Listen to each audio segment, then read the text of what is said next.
pool tegelikult on oluline, sest te ikkagi olete selline kõige innovaatilisem ja kõige eesrindlikum selles suunas.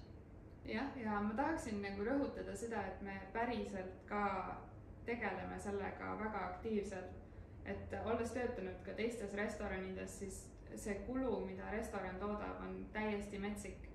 Et kas või räägime siin vaakumpakendamisest või toidukile või foolium, et kõike seda tegelikult saab väga kenasti välja lülitada enda igapäevatööst, et näiteks kile ja fooliumit me siin majas ei kasutagi. Ja ka mina pidin natukene ümber õppima, et kuidas ma niimoodi siis asju säilitan, aga tegelikult sa lihtsalt kasutad mitmekordset karpi ja paned sinna kaane peale ja see asi töötab väga hästi, et just see, et nagu oma mugavustsoonist natuke välja minna ja tõesti mõelda sellele, et seda tasuks silmas pidada ka teistel restoranidel.